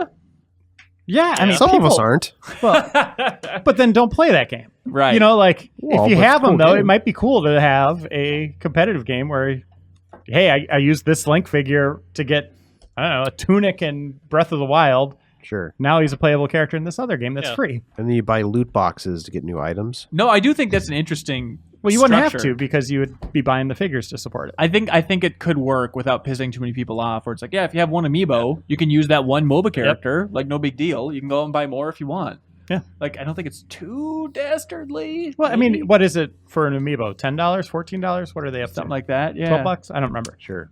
But yeah, 7 like to 12. Yeah. there you go. It'd be awesome. That would be okay. I'm curious to see.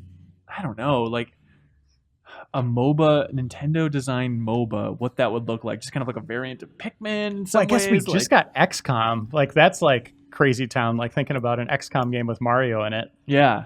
So a MOBA, I mean, a competitive game works for Smash Brothers. Just a weird mashup. Right. Feels like the doors are wide open. Like anything could happen now. I don't even know what Nintendo's going to do. Like, yeah, if they're going to do XCOM, like Yeah. why not? Yeah. For me, no surprise here, but Paper Mario. Just get Paper Link in there, get Paper Samus in there, get Paper absolutely everybody, cram them in, Yeah. liberate intelligent systems. Hey, Larry from Adelaide, South Australia says, hey, maybe because Do the accent. says, Do it. here's my best accent. Here we go. Maybe it's because it's flu season, but I've been wondering, how fastidious are you about cleaning your workspace and gaming peripherals? All those keyboards, mice, controllers carry gigantic colonies of bacteria. Do your studio headphones get a wipe down between guests, and the microphones get a blast of disinfectant spray?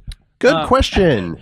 No, we don't clean anything ever. Don't These hit things this are up with a black light. disgusting. Yeah. Oh God, yeah, this studio, even that pie room, it looks okay, but I think there's remnants of pies everywhere. You know, that's a contest at QuakeCon in the BYOC, Bring Your Own Computer Room, is they have a black, Pete Hines has a black light, and they have people come up with their keyboards, laptops, mice, and he's like, I almost barfed a couple times. Oh my God. Just seeing what those things look like.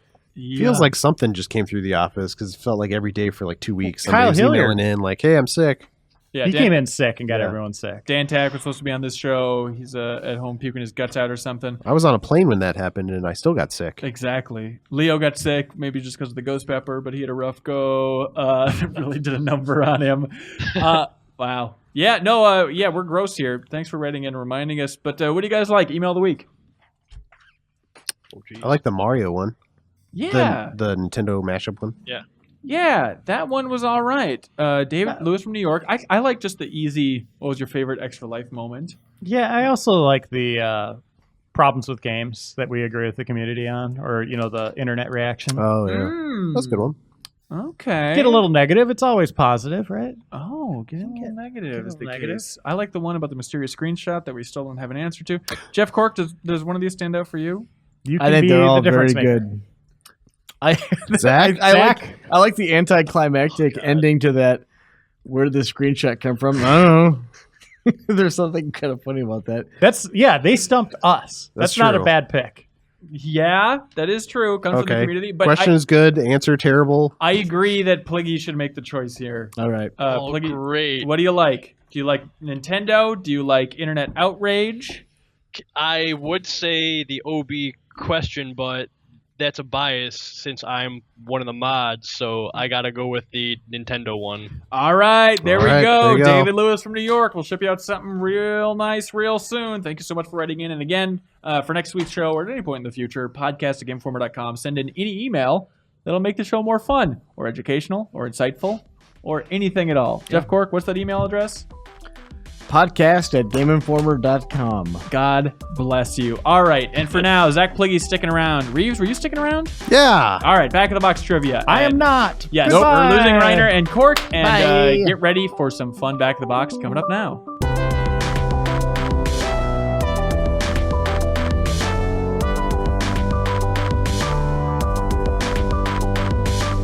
And welcome back to the Game Informer Show. We have a hot round of back of the box trivia coming up. If you've never played this game along with us, it is game trivia. It works in a very funky way. It works with me going into the vault with my iPhone, taking a picture of the back of game boxes. Then we read off the back of the box. We omit keywords that would immediately give it away. You buzz in when you know what game is being described vaguely. You buzz in by saying your name. You then get one guess.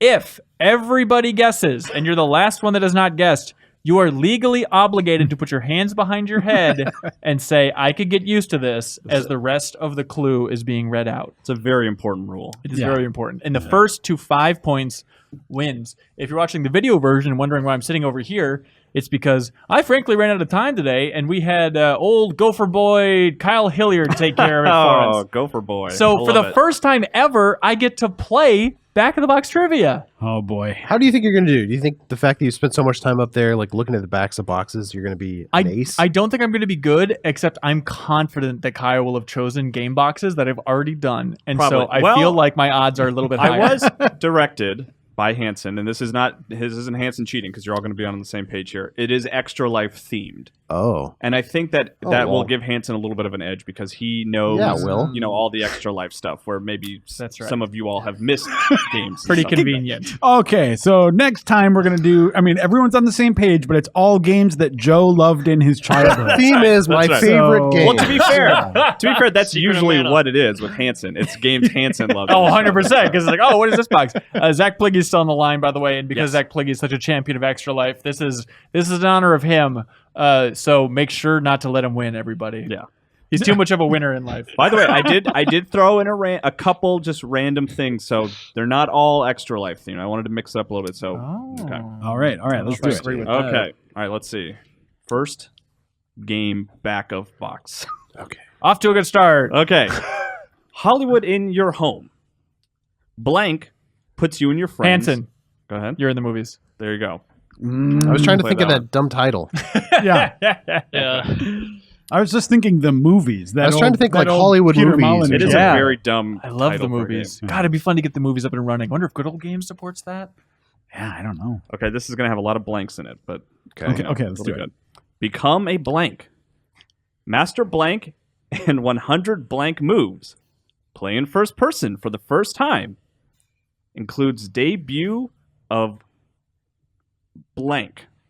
It's a lot of blanks there. Use special QR codes to unlock characters and power-ups. Play the entire Joe. blank. Go ahead. Killer Instinct? No. First Maybe person. Are I, you high? I thought maybe there might have been a dumb mode in there that I missed. I don't know. Play Okay. the entire blank saga in story mode. Free QR codes inside. 50 plus playable characters. Hanson. Go ahead. Tekken 7. No. Let's see. Okay, it's down to you two. Ooh, that might be everything that's on the back of the box. Okay, become a blank, master blank, and 100 blank moves. Play in first person for the first time. Includes exclusive debut of blank. I'm trying to parse this phrase and see if there's anything else I can throw in there. Yeah, I'm. Here, includes exclusive debut of episode of blank anime.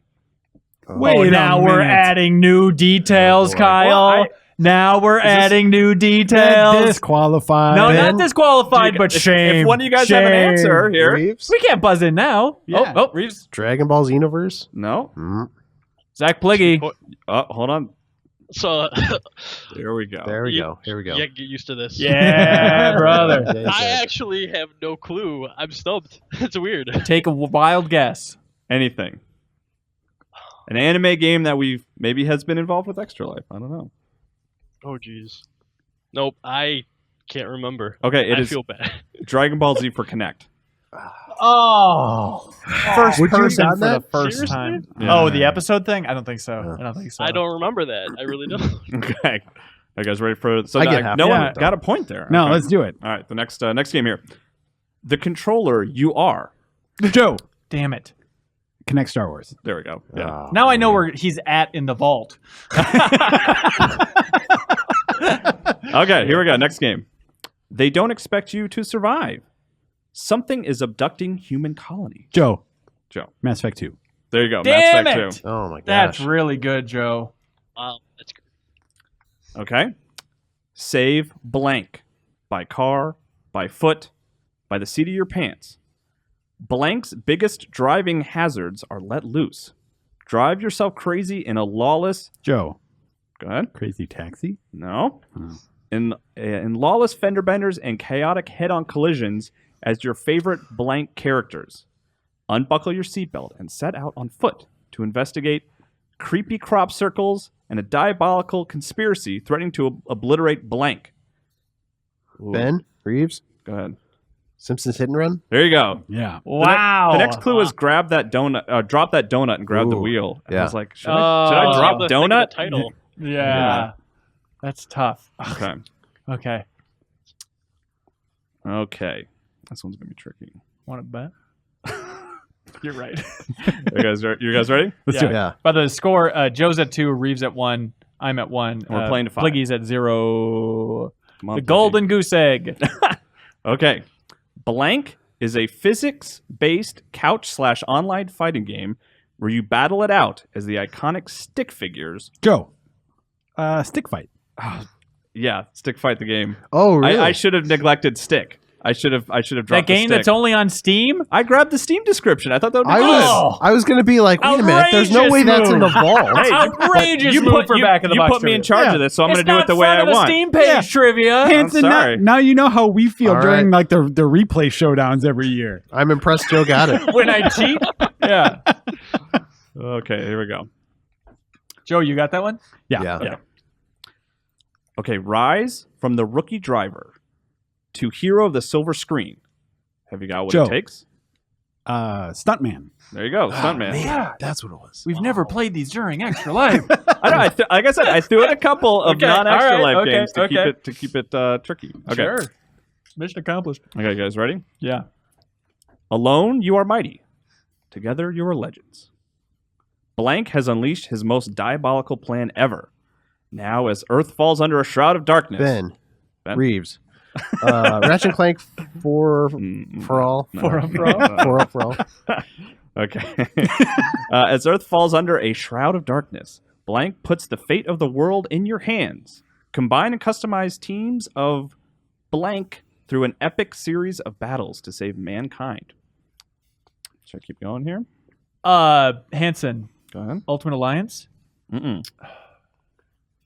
strategically recruit and upgrade your team of 4 blanks to a Joe, cast of 15 Joe, playable blanks. Joe, is it X-Men Legends? It is X-Men Damn it! Legends. Damn That's it. right. That's what that was. Joe takes it. Yeah. Sweeping the Oh, floor. that was super fast. Yeah, I'm that- no sorry. is that- kidding. so that we Joe's already at hit 5 already? Yeah, now we're Yeah. just in bonus That was quick. territory. Yeah, we should keep We going. keep for going? a little Okay, let's bit. see. You know what? I vote we keep going. All right. We can stop. Touch, stretch, and roll. Stretch and squeeze your blank ball. Lots of crazy missions. More clothes for the king. Joe, And then a bunch of Spanish. is that Katamari?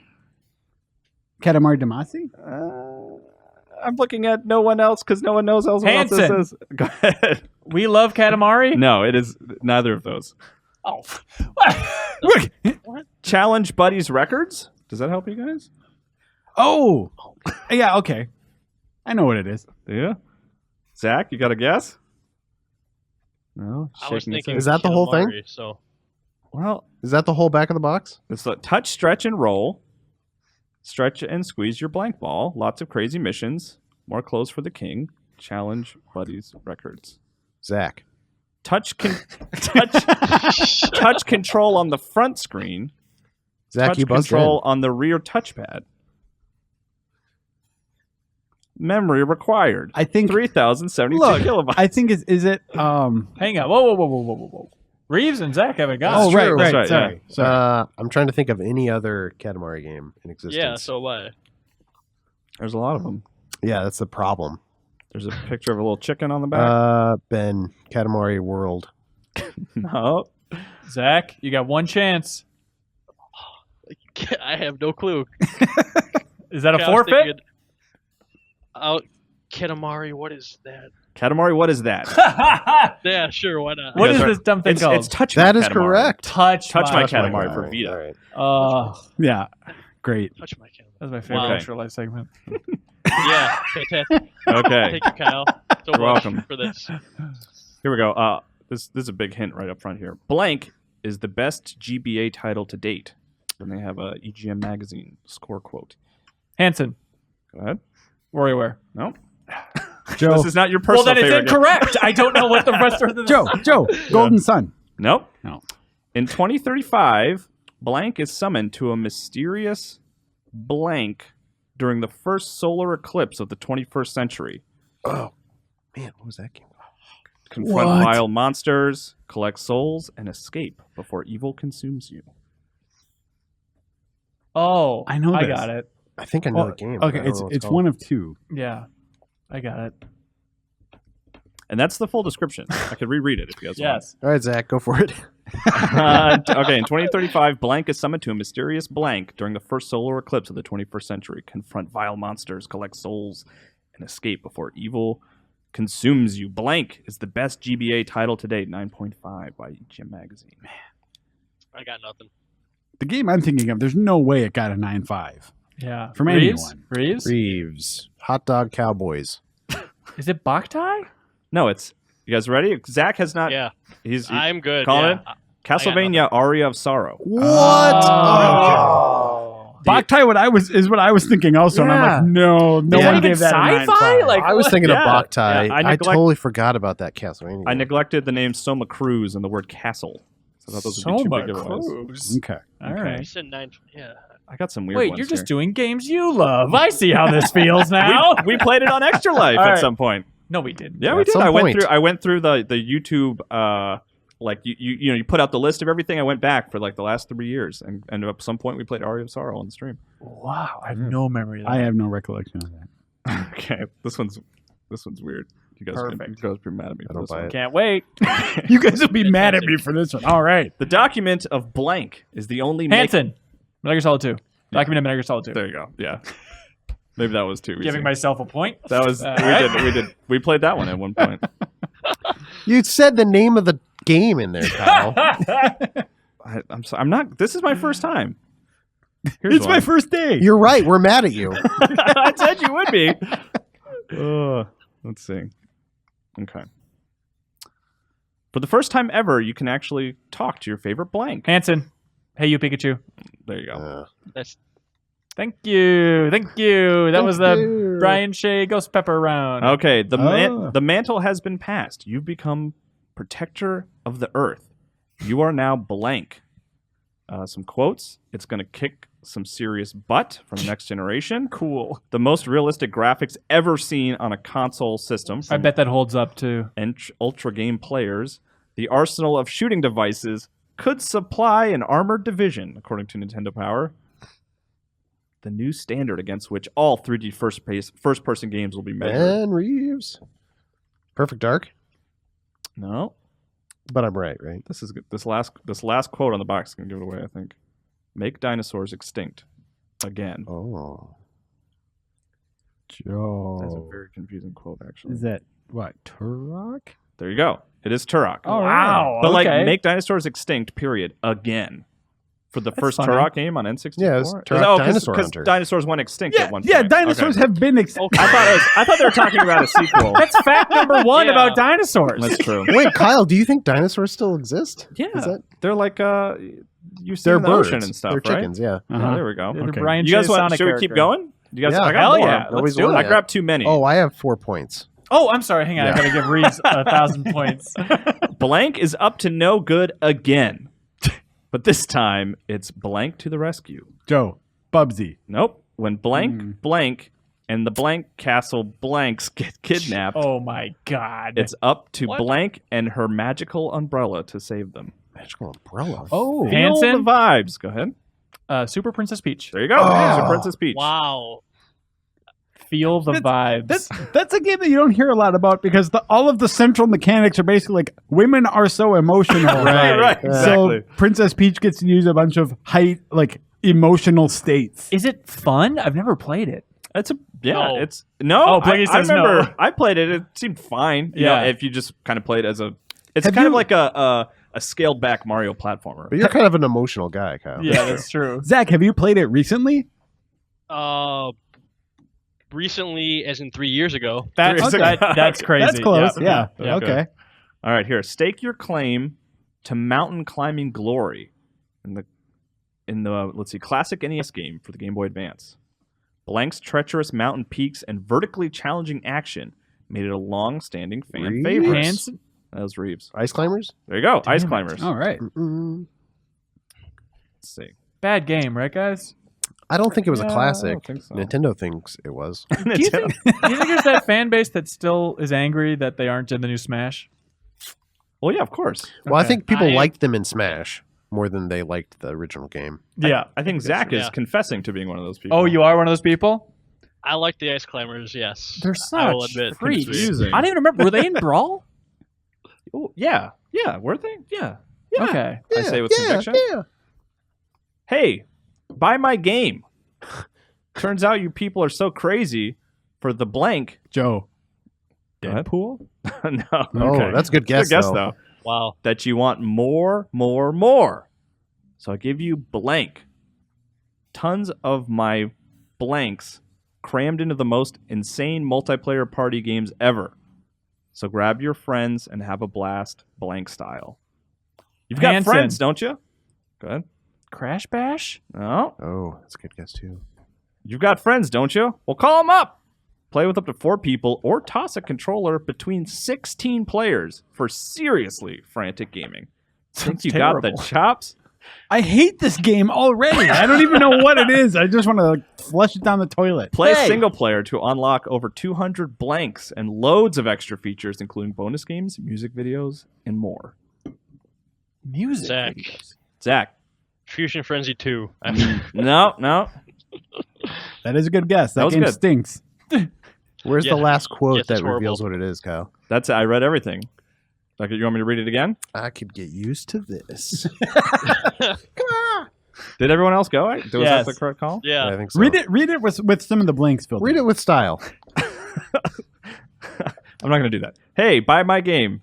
Turns out you people are so crazy for the blank that you want more, more, more. I'm real crazy for the I'm real blank. crazy for the blank. Don't get me So I started on give the you- blank. So I give you blank, tons of my blanks crammed into the most insane multiplayer party games ever. So grab your friends and have a blast, blank style. WarioWare.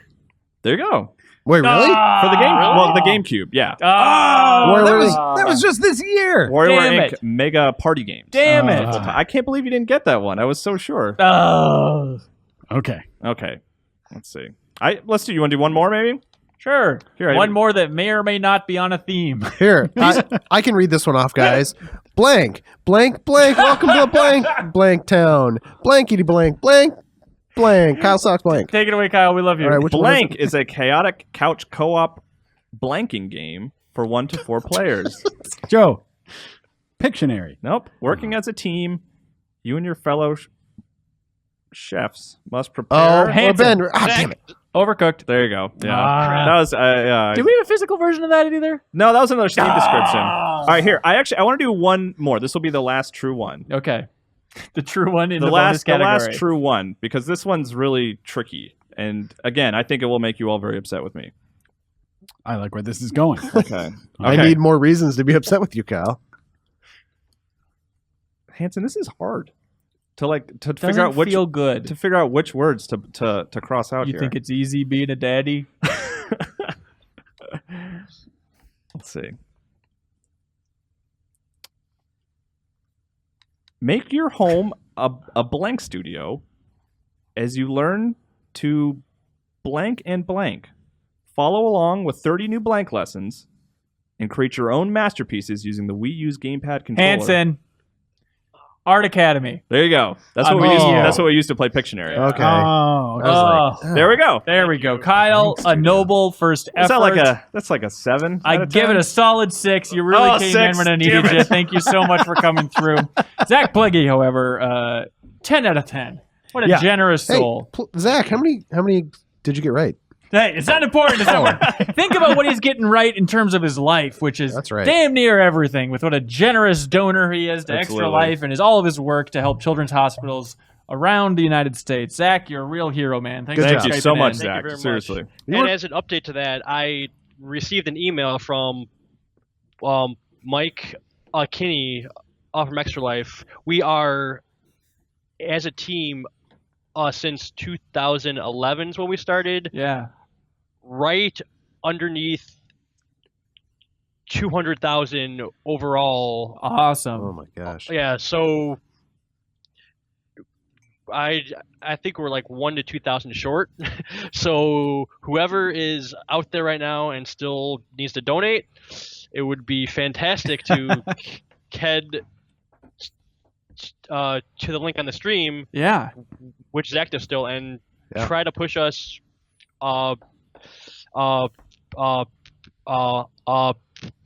past that mark. Yeah, that'd be awesome to get past 200,000. Yeah, we should point out, like, if you're going back and checking out the archive, because it sounds like there was fun to be had, and there was. Yeah, that link totally still works. The URL totally still works. So feel free to donate. It's still going to the exact same place. You can Just watch 'cause- it as if it were live still. Right.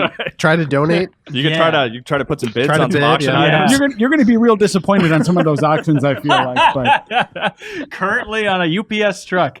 And again, yeah, so if you did donate for an auction, those are getting shipped out as we speak. And game codes, we've given away a lot, and those should be going out and rounding out all of them within the next day even. So let us know if you didn't hear from us, but otherwise we should be good to go on those items. Thanks again to everybody that donated throughout all of Extra Life. Thanks especially to Zach Pligge for Skyping into the show. And thank you for watching or listening to this episode of the Game Informer Show. We'll have another new episode waiting for you on Thursday. Bye, everybody.